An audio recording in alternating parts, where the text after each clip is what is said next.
How this mathematics has been the language of nature. Who invented it? Or was it a gradual discovery? How it can influence this world so impactfully in a so much advanced and scientific way? And countless more questions can take the front seat in our mind if we think about the evolution of mathematics. To answer all these stuffs, we are going to back to prehistoric era, eons away from today's world, where Homo sapiens were struggling with the countings. We know that the origin of mathematical thoughts and ideas lie in the concept of numbers.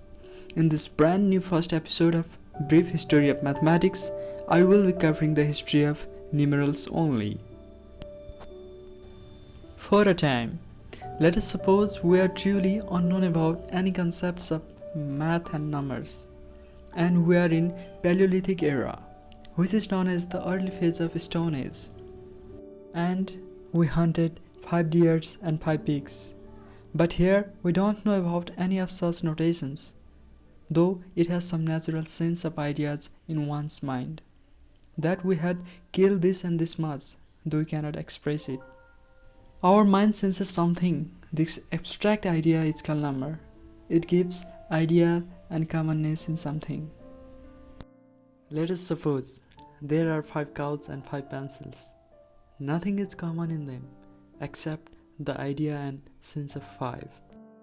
In this similar manner, it may have bubbled up in the early prehistoric mind of Homo sapiens, and they might have thought these natural arising ideas which had been striking us should get solid notation, and maybe in this way the ideas of number may have started changing into numerals.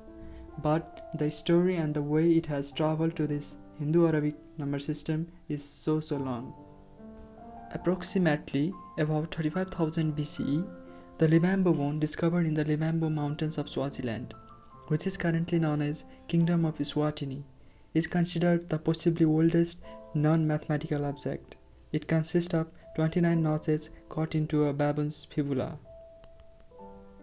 And the Isango bone found near Nile River in northeast Congo is considered the 25,000 years old next telemark bone. The most common interpretation of this bone is that it is either the earliest known demonstration of sequence of prime numbers or a 6-month lunar calendar. But such telemarks has limitations. It can only be represented for small numbers. So the first base 60 number system was known in Mesopotamia around 3400 BCE, and according to history, around 3000 BCE, Egyptians were the first who invented the first ciphered number systems, which was base 10 and known as hieroglyphic number system. And this ciphered number system was written as like this: 1 for a stroke, 10 for a heel foot, 100 for a coiled rope, 1000 for a lotus flower, 10,000 for a pointing finger, and 100,000 for a tadpole, and 10 lakh or a 1 million for an astonished man. At that time, 4622 is written as like this. There is 4 lotus, 6 coiled rope, and 2 hill foots and 2 strokes. It is written like this. And after a long period of time, the more significant Roman numerals came into existence around 800 to 900 BCE.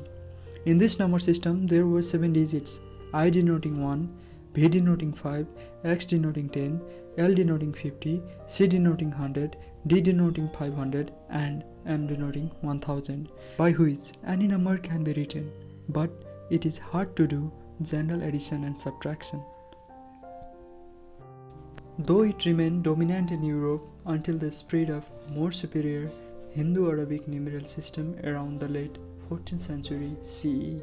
Though 0 had been used by ancient Sumerians to Mayans, but they saw the 0 as a placeholder only.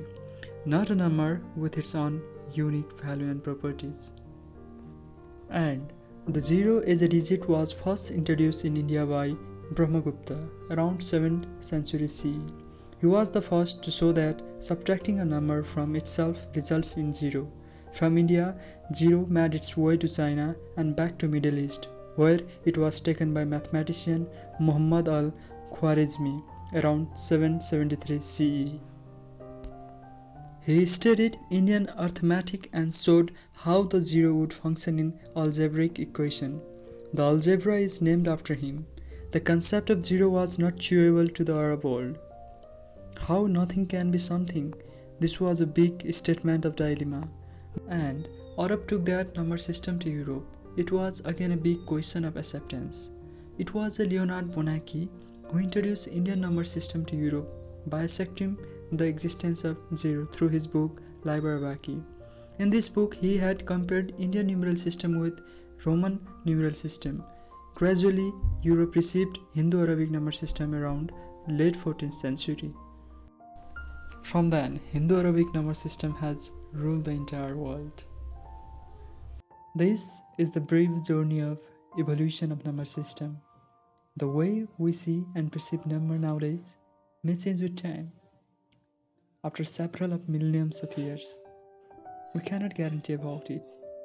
Thank you. See you in next episode.